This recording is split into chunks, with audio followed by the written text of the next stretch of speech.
The season's penultimate episode revolves around Tommy and Diamond's suspicion of a snitch inside their inner group, a crucial piece of information that Maria gives Tommy, and the growing conflict between Miguel and Markovic.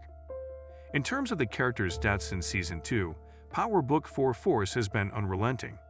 Among the names that had been eliminated this season were Walter Flynn, Brandon Doyle, Polly, Leon, and others prior to the 9th episode, No Loose Ends. Miguel's mother and his longtime partner Nunez were two more names that were added to that list in Episode 9. Differently, their deaths were related to Markovic. Nunez chose to have Miguel's mother assassinated because he believed it would be a more effective action, even though Markovic had Nunez set up Miguel for death. Unfortunately, Tommy, with Maria's assistance, discovered that Nunez was collaborating with Markovic to have Miguel's mother assassinated, so it came back to haunt him. Nunez is abducted by Tommy, who then torments him before taking him to Miguel to break the news. Feeling let down by his old friend, Miguel quickly shoots and kills him in retaliation for his mother's passing. Tommy was trying to get the better of Miguel in the Chicago drug trade, and this was just his most recent effort.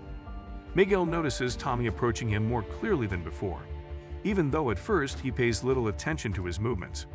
Then Miguel reveals to Maria his intentions to thwart Tommy's strategies and ultimately murder him for good, something that Maria made sure Tommy knew about the next time she saw him. Here, Maria made the decision she had known she would have to make for a while: choose between Tommy and her brother. She declares her support for Tommy and expresses her gratitude for his love and support. By assisting Tommy in realizing that Nunez is the one who deceived Miguel, she goes one step further. Next, we have Diamond, who is still in shock after the passing of Leon, a neighborhood kid who was starting to act more and more like a son to him. This week, Diamond goes in search of the person who shot and killed Leon at the end of Episode 7. He is successful, but sadly there is nothing he can do about it, because the murderer is the nephew of a prominent figure in the drug alliance that Tommy and he have been constructing in Chicago for a while. Later, Diamond turns his focus to Leon's father Jamal, who was verbally abusing Leon until Diamond intervened and advised him to avoid the family.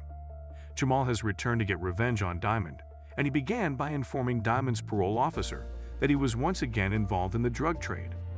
Diamond made the decision to take matters into his own hands and kill Jamal once and for all after learning that Jamal had been the one to inform his parole officer about his membership with CBI.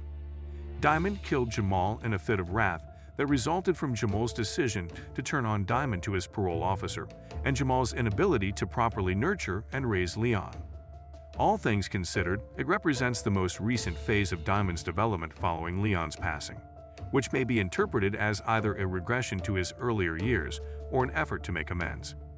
In other scenes, Claudia and Shanti, who were cut out by the Flynn family and CBI, are seen trying to build a name for themselves by moving further in the Chicago drug trade. Upon learning of one of them, which entails collaborating with Detroit's Marquez cartel, Tommy is impressed. It seems that Claudia will eventually find herself in a bind, even though she is unaware that Tommy and Shanti are collaborating. It appears that Markovic's choice to proceed with the cooperation has paid off, despite his initial skepticism over a collaboration with the Flynn family, particularly Claudia. Following 5 episodes of labor, he and Claudia signed an agreement with the Detroit-based Marquez cartel, putting them back in the crosshairs with Chicago's drug trade, as the Marquez cartel also seeks to expand into the area. Since Marquez is entrusted with getting Claudia to provide the funds for the Marquez cartel agreement, it's a low-lift opportunity. In this episode, Markovic wins again, killing Miguel's grandmother and dodging an attack when Miguel's group tries to get even with them. This week isn't too bad, Mr. Markovic. Claudia is one of the people that has had to struggle this season to get respect. Claudia has forced to fend for herself, and so far this season she's done a fine job at it, having been shut out of the Flynn family operation and having Vic cut off contact with her. She was instrumental in helping Markovic and the Serbs seal a deal with Detroit's Marquez cartel most recently, and she is also assisting Shanti and her partner Elise in breaking into Chicago's Viagra Triangle. Even though Claudia's time on the rise may be limited, she is currently taking the required steps to become more independent and elevate her status in Chicago. This season, Maria's character journey has been about escaping her brother Miguel's control. She has shown a fear of venturing out on her own and pursuing her true desires in past episodes, particularly in relation to her developing romantic relationship with Tommy. At last, there is a change in No Loose Ends. After learning that Miguel intends to assassinate Tommy and that her mother has passed away, Maria takes the initiative to fight for what she truly desires, a future with Tommy. By remaining at his house and assisting Tommy in determining that Nunez assisted Mrkovic in killing Miguel's mother, she demonstrates her dedication. Maria is experiencing a significant victory, as she is ultimately able to escape her family's control. Diamond is in shock over Leon's death. Leon's slide and further left turns in his life began with his death. After he was caught with a duffel bag of cocaine and Jana lost interest in a love relationship, he killed his parole officer. Despite this, Diamond is able to complete the required activities since he is aware that he has business with CBI to address. He also discovers who killed Leon. When he finds out that the killer is someone's nephew from the new drug alliance that he and Tommy established, he is forced to shelve his intentions to get revenge. Diamond treated Jamal less kindly, particularly after learning that Jamal had informed his parole officer that he was back in the drug trade.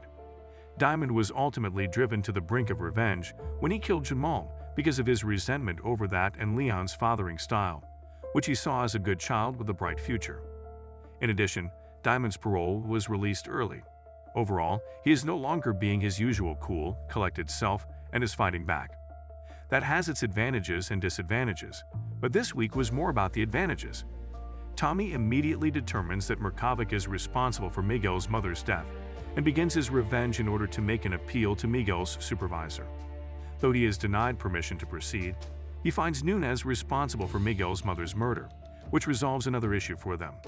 Tommy finally gets the attention he was seeking from Miguel's supervisor when he takes Nunez to tell Miguel about his discoveries. Second, Tommy finds out from Maria that Miguel intends to murder him after undermining Tommy's rising reputation in the Chicago drug trade. Tommy makes an attempt to appeal to Miguel's supervisor in the hopes of receiving some kind of protection, which could work out well for him. Finally, Tommy finds the organization Snitch, and as fans have been aware for weeks, it's none other than Vic Flynn. Vic is going to get into serious trouble, as anyone who knows Tommy will tell you, but we'll have to wait until the Season 2 final to find out what happens.